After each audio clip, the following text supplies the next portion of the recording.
সে কখন থেকে দেখছি মুড়িতে হাত বোলাচ্ছ। ওই রাজসভায় যেতে হবে তো নাকি? জানো তো গিন্নি, আজ না সকালে প্রাতঃক্রিয়াটা ঠিক জুৎসই হয়নি বুঝলে। তা হবে না, কাল রাতের খাবারের কথা মনে নেই? যেভাবে তুমি গন্ডে পিন্ডে গিললে, যেন মনে হয় এই প্রথমবার ভাতের থালা চোখে দেখলে। হ্যাঁ, কি যে বলো গিন্নি, ওই সামান্য খাবারকে কিনা তুমি বলছো এত। গোপাল দাদু আমরা এসে গেছি। আরে পুটি, তোদের দাদুর যেমন রাজসভায় যাওয়া ডকে উঠেছে, তোদের পড়াশোনাও তেমনি শিখে উঠলো নাকি? কেন দিদা? না মানে পড়াশোনা ছেড়ে সকাল সকাল যে দাদুর কাছে গন্নে দিয়ে পড়লি, এই তাই বলছিলাম আর কি। না না দিদা, আমরা তো রোজই নিয়ম করে পাঠশালায় যাই। জানো তো, এখন আমাদের পাঠশালায় ইংরাজি শেখাচ্ছে। তাই নাকি? বাহ, এটা খুব ভালো কথা। আচ্ছা দাদু, তুমি হ্যাপি নিউ ইয়ার এই কথাটার মানে জানো? আরে কেন জানবো না, নিশ্চয় জানি। কই তাহলে বলো তো দেখি। শোন, আমরা যেমন নতুন বছরকে নববর্ষ বলি, ঠিক তেমনি ইংরেজরা তাদের নতুন বছরকে হ্যাপি নিউ ইয়ার বলে। বাহ দাদু, তুমি তো দেখছি অনেক কিছু জানো। জানার জন্য জীবন। যাই হোক, কদিন পরেই তো নিউ ইয়ার, মানে ইংরেজি নববর্ষ। আমরা সবাই মজা করবো বুঝলি, হই হুল্লোড় করবো। কি মজা, দারুণ মজা। তাহলে আমরাও সবাইকে হ্যাপি নিউ ইয়ার বলবো। আরে বলবি বই কি, আর শুধু তোরাই নয়, তার সাথে আমিও সবাইকে বলবো হ্যাপি নিউ ইয়ার। বেশ মজা হবে। দারুণ মজা হবে।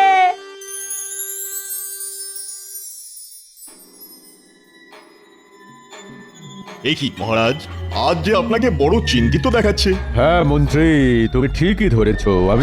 আমি খুবই চিন্তিত এই চিঠিটা নিয়ে। কেন মহারাজ, কি লেখা আছে এই চিঠিতে, আর কেই বা পাঠিয়েছে এই চিঠি? এই চিঠি পাঠিয়েছেন স্বয়ং ইংরেজ বড়লাট। তিনি এই চিঠিতে লিখে পাঠিয়েছেন যে তাদের এই নতুন বছরে তার একমাত্র কন্যা নাকি এই রাজ্যে ঘুরতে আসার ইচ্ছে প্রকাশ করেছেন। এ তো খুব ভালো কথা মহারাজ। তা কবে আসছেন এই মেম? আগামীকাল। কিন্তু কিন্তু কি মহারাজ? রাজকোষের অবস্থা তো খুব ভালো নয় মন্ত্রী। তার উপর নবাব যে এই বছরে দ্বিগুণ খাজনা চেয়ে বসে আছেন। এখন তুমিই বলো, যদি এই ইংরেজ মেম সাহেবের তদবির ঠিকঠাক করতে না পারি, তাহলে তো ইংরেজ বড়লাট আমার গর্দান নেবেন। মহারাজ, যদি কিছু মনে না করেন, তাহলে আমার মাথায় একটা দারুণ বুদ্ধি এসেছে। তা এতক্ষণ বলনি কেন মন্ত্রী, তাড়াতাড়ি বলো। হ্যাঁ মহারাজ, আপনার যে বিষ পুকুরটা আছে না, সেটা আপনি রাজা কৃষ্ণচন্দ্রকে বেচে দিন। তুমি কি বলছো মন্ত্রী? তুমি তো খুব ভালো করেই জানো যে ওই বিষ পুকুর এক অভিশপ্ত পুকুর। যেখানে একবার কেউ পা দেয়, সে তো আর ফিরে আসে না। সেই জন্যই তো বলছি মহারাজ, আপনি একবার ঠান্ডা মাথায় ভেবে দেখুন। ওই পুকুর তো আপনার এমনিতেই অব্যবহারযোগ্য। যদি ওই পুকুরটা আপনি একেবারে বেচে দিতে পারেন, তাহলে একদিকে যেমন আপনার অর্থ সংকট কমবে, ঠিক তেমন অন্যদিকে এই ইংরেজ মেমের অতিথি আপ্যায়নের খরচও খুব সহজেই আপনি জোগাড় করে উঠতে পারবেন।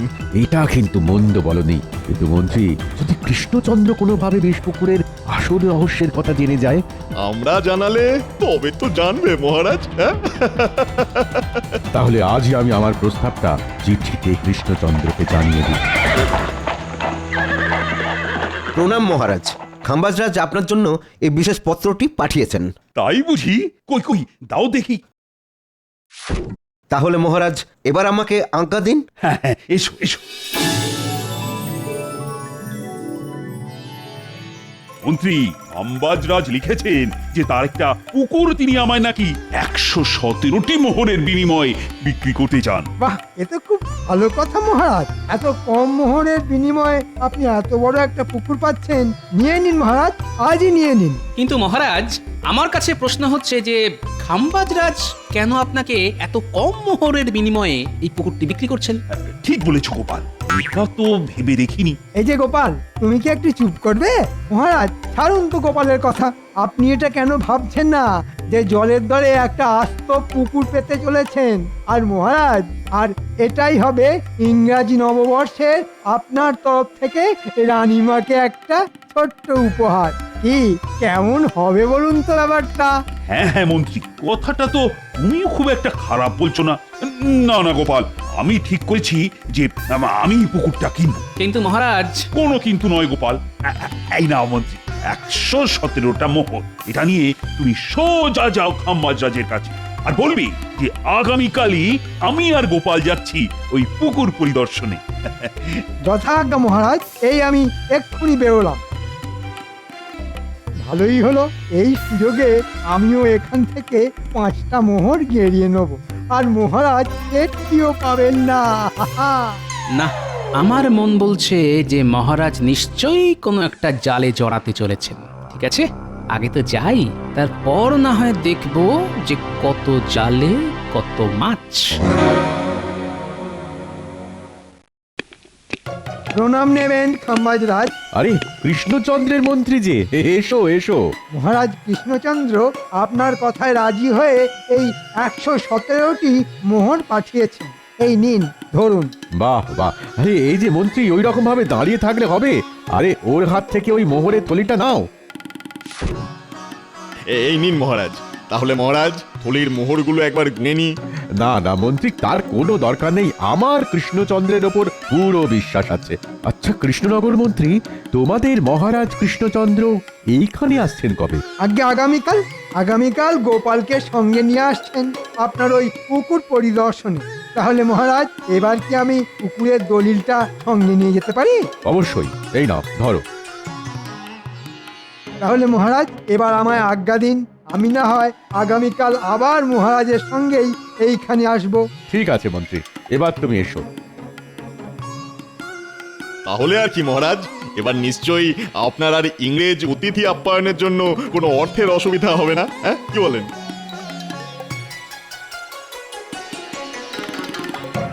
সাবধানে যাবেন মহারাজ। হ্যাঁ হ্যাঁ রানী, ও নিয়ে তুমি একদম চিন্তা করবে না।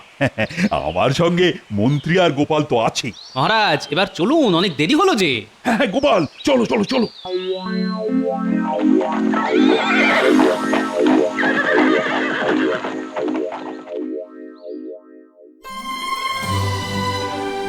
আরে আসুন আসুন আসুন মেম সাহেব আসুন।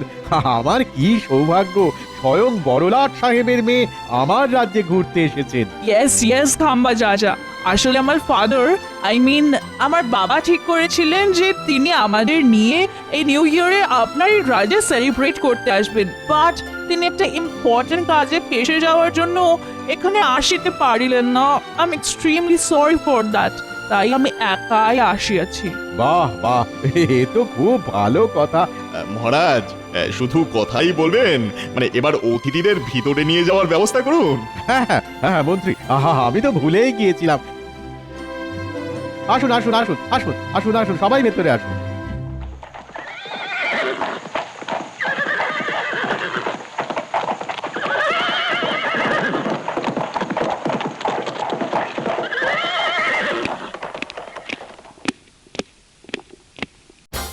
মহারাজ, কৃষ্ণনগর থেকে স্বয়ং মহারাজ কৃষ্ণচন্দ্র তার মন্ত্রী এবং গোপালকে সঙ্গে নিয়ে এসেছেন। তাই নাকি? তা দাঁড়িয়ে কেন, তাড়াতাড়ি যাও, ওনাদেরকেও ভেতরে নিয়ে এসো। আহামক কোথাকার। আরে কৃষ্ণচন্দ্র যে, এসো এসো এসো।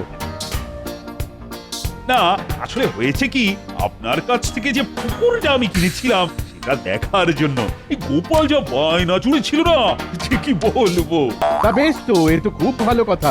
কিন্তু কৃষ্ণচন্দ্র, ওই পুকুরটা যে এই মুহূর্তে আমি তোমায় দেখাতে পারবো না। কেন দেখানো যাবে না কেন? না না না না না, তেমন কিছু না, তেমন কিছু না। আসলে ওই পুকুরের জলটা তো এখন তেমন ঠিক পরিষ্কার নয়। তার উপর মহারাজ, ওই দিকটা বেশ জঙ্গল, তেমন একটা কেউ যায় না। তাই বলছিলাম কি যে না না না না, আমরা যখন ঠিক করেই এসেছি দেখবো, তখন একবার অন্তত দেখেই যাব। কি হলো, খাম্বাজরাজ ওই পুকুরটা দেখাতে চাইছেন না কেন? না, কিছু তো নিশ্চয়ই একটা গন্ডগোল আছে। ঠিক আছে মহারাজ, আপনি চিন্তা করবেন না। এনারা যখন দেখবেন ঠিক করেই এসেছেন, তখন না হয় আমি মহারাজ কৃষ্ণচন্দ্রকে খুব সাবধানের সঙ্গে ওই পুকুরটি একবার দেখিয়ে আনি। ঠিক আছে মন্ত্রী, তুমি যখন বলছো তখন যাও, তুমি না হয় ওদেরকে ওই পুকুরটি দেখিয়ে নিয়ে এসো। মন্ত্রী শোনো, সাবধানে যেও কিন্তু। তা আপনি সঙ্গে যাবেন না খাম্বাজ রাজ? না না কৃষ্ণচন্দ্র, তোমরাই না হয় গিয়ে দেখে এসো, আমি না হয় পরে যাবো খোঁজ। আর তাছাড়া ইংরেজি নববর্ষ উপলক্ষে এখানে ইংরেজ মেম সাহেব এসেছেন, তার খাতির যত্নের ব্যাপার আছে কিনা। আচ্ছা খাম্বাজ রাজ, আচ্ছা তাহলে এবার আমরা আসি।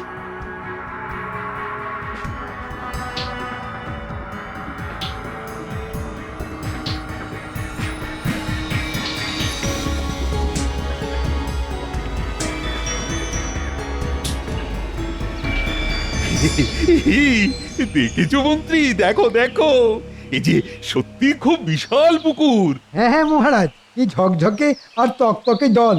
উফ, দেখেই যেন জল পিপাসা পেয়ে গেল। এ কি দেখছি পাশের ছোট পুকুরের জলটা কেমন হাওয়ায় ঢেউ খেলছে, অথচ এটা এত বড় পুকুর হয়েও এই পুকুরের জলটা কেমন স্থির। না, ব্যাপারটা তো কিরকম সন্দেহজনক মনে হচ্ছে। এ কি গোপাল, তুমি আবার চুপ কেন? তুমি কি এই পুকুর দেখে খুশি হওনি? না না মহারাজ, এমন কেন বলছেন? আপনার খুশিতেই তো আমার খুশি। তাহলে কি বলো গোপাল, আমি না হয় একবার ওই পুকুরে নেমে ওর একটু জল খেয়ে আসি। সাবধান সাবধান, যদি বেঁচে থাকতে চান তাহলে ভুলে ভুলে ওই পুকুরের জলে পা দেবেন না। ওই পুকুর হলো এক অভিশপ্ত বিষ পুকুর। পালান পালান, নইলে মরণ নিশ্চিত। পালান পালান। এই ধরো ধরো ধরো ধরো বন্ধু, ধরো। বাহ, আর একটু হলেই আমি যে জলে পা দিয়ে দিচ্ছিলাম। বাবা, খুব জোর বেঁচে গেছি। এ কি খাম্বাজ মন্ত্রী, ওই লোকটি কি বলে গেল? না মানে মানে ওই এই সত্যি করে বলো তো মন্ত্রী, এই পুকুরের কি রহস্য? নইলে কিন্তু আমি তোমাকে এই পুকুরের জলে নামতে বাধ্য করব। না মহারাজ, এমনটি করবেন না। আসলে এই পুকুর হলো এক অভিশপ্ত বিষ পুকুর। এই পুকুরে আজ পর্যন্ত যেই নেমেছে সে আর ফেরত আসেনি। তাই আমাদের রাজা মিথ্যে কথা বলে শুধুমাত্র অর্থের লোভে এই পুকুরটি আপনাকে ওই গচিয়েছে আর কি। কি? এত বড় প্রতারণা! আমি খাম্বাজরাজকে ছাড়বো না। চুপ করো মহারাজ কৃষ্ণচন্দ্র, প্রতারণা তো তুমি আমাদের সঙ্গে করেছো। মানে কি বলতে চাইছেন আপনি? তুমি আমাকে ওই পুকুরের মূল্য হিসেবে 117টি মোহরের জায়গায় 112টি মোহর পাঠিয়েছো। এটা বুঝি প্রতারণা নয়? আমি একটু আগে গুনে দেখলাম 5টা মোহর কম আছে। কি?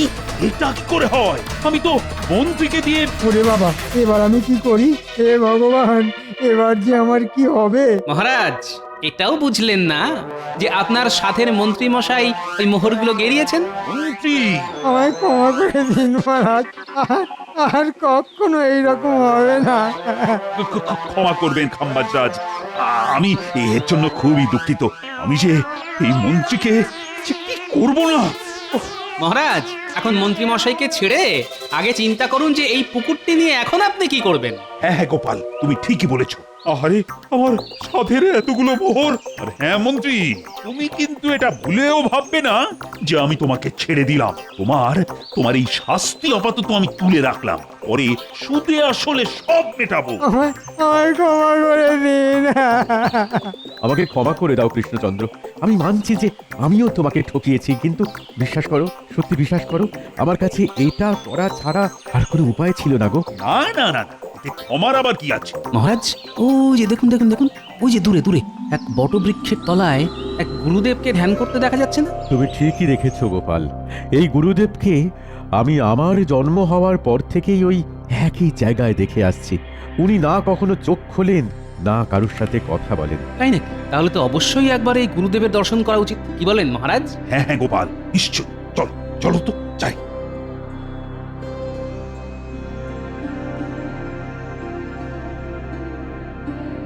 প্রণাম গুরুদেব। কি আশ্চর্য! এসো গোপাল, আমি জানতাম যে একদিন তুমি ঠিকই আসবে আমার কাছে। এ কি গুরুদেব, আপনি আমার নাম জানলেন কিভাবে? আমি সব জানি গোপাল, কিন্তু এও জানি যে তুমি এখানে কেন এসেছো। আমি তোমারই মতো একজন পুণ্যাত্মার সন্ধানে ছিলাম, আর তুমি হলে সেই পুণ্যাত্মা, আর তাই তুমি আমার ধ্যান ভেঙেছো। তাহলে গুরুদেব, আপনি যখন সবই জানেন, তখন না হয় আপনি এই বিষ পুকুরের হাত থেকে কিভাবে রেহাই পাওয়া যায় তার একটা উপায় বলে দিন। শোনো গোপাল, সেই উপায়ই তো তোমাকে খুঁজে বার করতে হবে। এই নাও, এটা ধরো। এটা নিয়ে কি করব গুরুদেব? একমাত্র এই তীর দিয়েই তুমি ওই জল রাক্ষসকে মারতে পারবে। আর একটা কথা সব সময় মনে রেখো, জলে থাকা অবস্থায় জল রাক্ষসকে কিন্তু তুমি বধ করতে পারবে না। ধন্যবাদ গুরুদেব। এবার আমি চলি গোপাল, আমার কাজ শেষ। আশীর্বাদ করি তুমি যেন জয়ী হও। What happened? আমি রাজে ঘুরিতে এসে এইসব কি দেখে দিচ্ছি? কোথায় প্রোগ্রাম হবে, সেলিব্রেট হবে? কিছু মনে করবেন না মেম সাহেব, আমি আপনাকে সব কথা খুলে বলছি। আসলে হয়েছে কি, এই পুকুরে এক বিশাল মৎস্যরূপী জল রাক্ষস আছে। যদিও তাকে এখনো কেউ তেমন ভাবে দেখেনি, তবে লোকে নাকি বলে যে এই পুকুরের জলে যদি কেউ নামে তাহলে সে আর ফেরত আসে না। ও মাই গড, হোয়াট হ্যাপেন্ড? এ কি বলিতেছেন আপনি? ঠিকই বলছি মেম সাহেব, আর এই কথাটাই আমি মহারাজ কৃষ্ণচন্দ্রের কাছ থেকে লুকিয়েছিলাম, আর তাকে ঠকিয়ে এই পুকুরটা আমিই বিক্রি করেছিলাম। আমায় ক্ষমা করো কৃষ্ণচন্দ্র, আসলে আমার না কোনো উপায় ছিল না। কাঁদবেন না খাম্বাজরাজ, কাঁদবেন না। আমি সব বুঝেছি। আমিও আপনার জায়গায় থাকলে হয়তো ঠিক এটাই করতাম। যাক বাবা, এই জল রাক্ষসের জন্য আমি এই যাত্রায় বেঁচে গেলাম। কিন্তু মহারাজ, এখন চিন্তার বিষয় হলো যে এই জল রাক্ষসকে কিভাবে ধরা যায়। মহারাজ, আমার মাথায় একটা দারুণ বুদ্ধি এসেছে। তাই নাকি গোপাল? তো বলো বলো, কি সেই বুদ্ধি? তবে শুনুন মহারাজ, আর আপনিও শুনুন খাম্বাজরাজ, আপনাকে ছিপ দিয়ে মাছ ধরতে পারে এমন বেশ কিছু দক্ষ লোক জোগাড় করতে হবে। তাদের দিয়ে কি হবে গোপাল? দেখুন মহারাজ, আমরা সেই মৎস্য শিকারীদের ছিপ দিয়ে এই পুকুরের ধারে বসিয়ে দেব সেই মৎস্যরূপী জল রাক্ষসকে ধরার জন্য। দেখেছেন মহারাজ, গোপালের কত বুদ্ধি! উনি নাকি ছিপ দিয়ে মৎস্যরূপী জল রাক্ষসকে ধরবেন। তাহলেই হয়েছে। দেখো মন্ত্রী, তুমি কি এইবার মানে মানে চুপ করবে?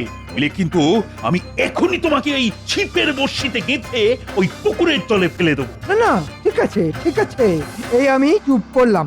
ঠিক আছে গোপাল, আমি এক্ষুনি সব ব্যবস্থা করে ফেলছি।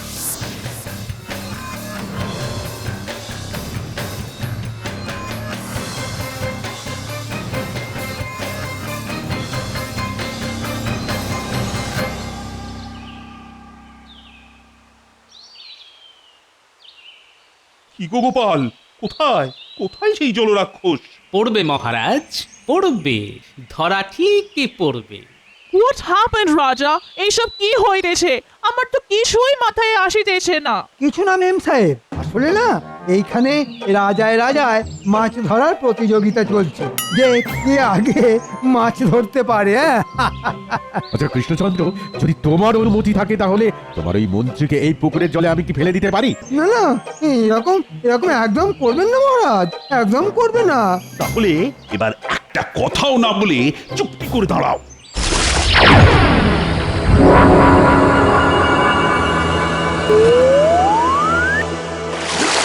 পালাও পালাও, ওরে বাবা রে, পালাও! গোপাল, এবার কি হবে? ভয় পাবেন না খাম্বাজরাজ, আমার মাথায় আরেকটা নতুন বুদ্ধি এসেছে। সেটা কি গোপাল? কি আবার ওই মানে মানে কৃষ্ণনগরে ফিরে যাওয়া আবার কি? মন্ত্রী, চুপ করবে তুমি। নইলে কিন্তু এবার আমি সত্যি সত্যি এই পুকুরের চলে তোমায় চোবাবো। না না মহারাজ, ঠিক আছে ঠিক আছে। আমার মনে হয় গোপাল, এত সহজে আমরা এই জল রাক্ষসকে ধরতে পারবো না। আমি এখনো বলছি মহারাজ, এই কাজ না এইসব গোপাল নেপালের কর্ম নয়। এই কাজ যদি আমি পেতাম না, তাহলে দেখতেন যে এতক্ষণে এই জল রাক্ষস আপনার পায়ের কাছে পড়ে মাছের মতো খাবি খাচ্ছে। এবার দেখছি এই জলরাক্ষসের আগে এই মন্ত্রীকে একটা উপযুক্ত শাস্তি দিতে হবে, নইলে নইলে এর পটর পটর আর বন্ধ হবে না। পেয়েছি মহারাজ, পেয়েছি, উপায় পেয়েছি। পেয়েছো? তা কি পেয়েছো গোপাল? মন্ত্রীর মুখ বন্ধ করার উপায়? হ্যাঁ মহারাজ, এমন উপায় পেয়েছি যে মন্ত্রীর মুখও বন্ধ হবে আর এই জল রাক্ষসও মরবে। তাই নাকি? তা কি সেই বুদ্ধি? তবে দেখো গোপাল, তোমার বুদ্ধি কিন্তু আগের বারই খাটেনি। আপনি কোনো চিন্তা করবেন না মহারাজ, শুধু দেখে যান এবার এই গোপাল কি করে।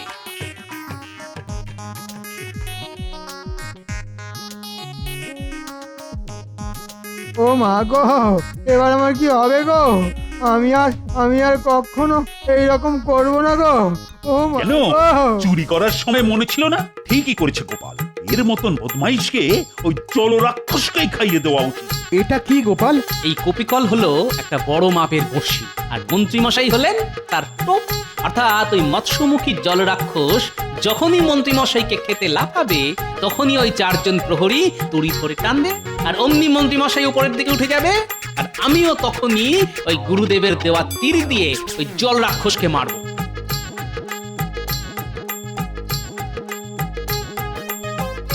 কি তাহলে তোমাদের কি করতে হবে সব বুঝেছো তো? হ্যাঁ গোপাল দাদা। তাহলে তোমরা শুধু আমার দিকে লক্ষ্য রেখো, যেই আমি চোখ মারবো আর অমনি তোমরা দড়ি ধরে টান মেরো, ঠিক আছে? ঠিক আছে। দেখো রেখো গোপাল, যেন ফসকে না যায়, কারণ যদি তুমি একবার ফসকাও তাহলে কিন্তু মন্ত্রীও চিরকালের জন্য ফসকে যাবে। হে ভগবান, এবার এবার আমার প্রাণটা যে গোপালের হাতে। দেখো ভগবান, দেখো, একটু দেখো। না না মহারাজ, আপনি একদম চিন্তা করবেন না, এই শিকার আর আমার হাত থেকে ফসকাবে না। মহারাজ, এইভাবে আমার মাছের খাবার বানাবেন না, বানাবেন না। ও মা গো, কেউ তো আমায় বাঁচাও।